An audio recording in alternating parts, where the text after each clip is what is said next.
Oke, baik. Assalamualaikum warahmatullahi wabarakatuh. Di sini kelompok kami akan membahas materi dari pertemuan 1 sampai 3, yaitu dengan judul atau tema konsep dasar dan klasifikasi media pembelajaran. Anggota kelompok ini ada saya sendiri, Fikri Aulia Solihin, dan teman saya yaitu Khalifah Zahwan Syafiq, yang dilaksanakan pada tanggal 3 Maret 2026.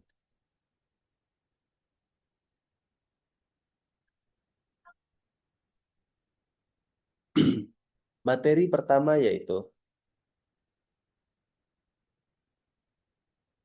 pengertian media pembelajaran.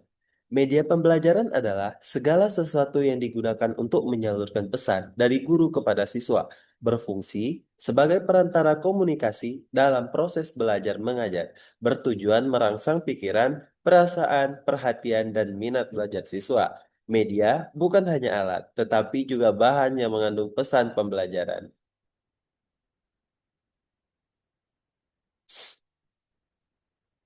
Next. Selanjutnya yaitu fungsi media pembelajaran.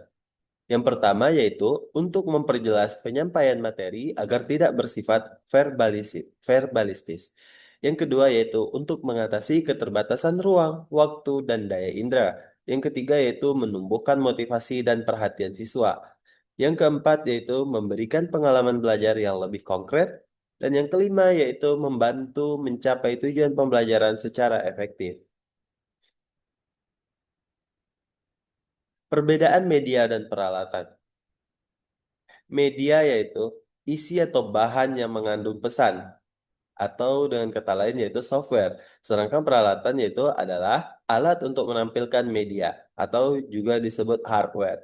Contohnya, video pembelajaran itu diklasifikasikan sebagai media, sedangkan LCD atau proyektornya itu diklasifikasikan sebagai peralatan. Nah, keduanya harus digunakan secara terpadu agar pembelajaran dapat dilaksanakan secara optimal. Klasifikasi media pembelajaran. Berdasarkan bentuk informasi, media terbagi menjadi lima, lima klasifikasi. Yang pertama yaitu media visual diam, atau contohnya yaitu gambar atau foto. Yang kedua yaitu media visual gerak, contohnya yaitu film tanpa suara. Yang ketiga ada media audio, contohnya radio dan atau rekaman. Selanjutnya yaitu media audio visual diam, contohnya slide bersuara. Dan yang terakhir yaitu ada media audio visual gerak, contohnya video dan film bersuara. Nah, klasifikasi ini membantu guru memilih media sesuai dengan kebutuhan materi. Selanjutnya yaitu media grafis atau visual. Gambar atau foto bersifat konkret dan mudah dipahami. Kemudian selanjutnya itu diagram. Diagram menunjukkan hubungan antar bagian, sedangkan grafik menyajikan data kuantitatif secara visual. Poster dapat memotivasi dan menarik perhatian, sedangkan peta dan globe menunjukkan lokasi dan kondisi geografis. Dan ataupun papan flanel dan papan buletin dapat menyajikan materi secara fleksibel. Media tiga dimensi. Media tiga dimensi terdapat model, benda asli, diorama, dan boneka atau topeng. Model yaitu tiruan benda asli dalam bentuk tiga dimensi. Sedangkan benda asli adalah objek nyata untuk pengamatan langsung. Diorama yaitu miniatur suatu peristiwa atau kejadian. Sedangkan boneka dan topeng mendukung untuk pembelajaran kreatif dan dramatis. Nah, media tiga dimensi ini dapat memberikan pengalaman belajar yang lebih nyata dan konkret.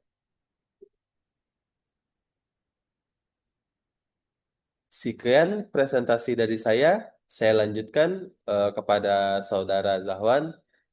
Kepada Saudara Zahwan dipersilahkan. Baiklah, terima kasih kepada Fikri. Sebelumnya, saya akan melanjutkannya yaitu tentang media audio dan audiovisual.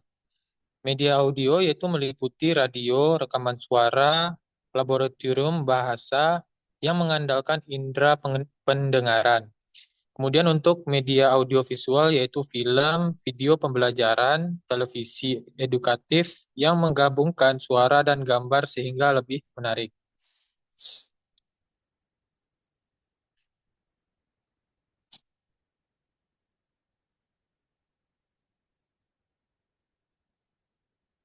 Selanjutnya itu ada klasifikasi sumber belajar.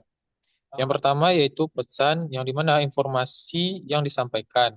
Kemudian ada orang seperti guru, tutor, dan narasumber. Kemudian ada bahan seperti buku, modul, dan video.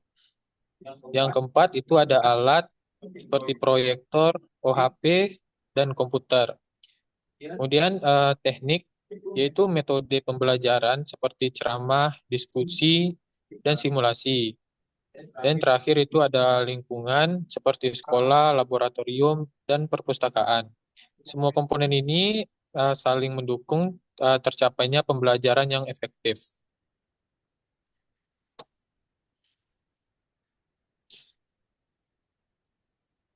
Kesimpulannya yaitu media tidak hanya berupa alat, tetapi juga mencakup bahan yang mengandung pesan pembelajaran, serta didukung oleh peralatan sebagai penunjangnya. Media memiliki berbagai klasifikasi seperti media visual, audio, dan audiovisual, grafis, dan tiga dimensi yang masing-masing memiliki karakteristik dan keunggulan dalam membantu penyampaian materi secara lebih konkret dan menarik. Selain itu, keberhasilan pembelajaran juga didukung oleh sumber belajar yang meliputi pesan, orang, bahan, alat, teknik, dan lingkungan yang saling berkaitan. Sekian dari saya kembalikan kepada Fikri. Baik, terima kasih kepada Saudara Zahwan atas pemaparan materinya. Kemudian berakhirlah presentasi dari kami. Saya ucapkan mohon maaf apabila ada kesalahan dan kekurangan. Dari akhiri, Assalamualaikum warahmatullahi wabarakatuh.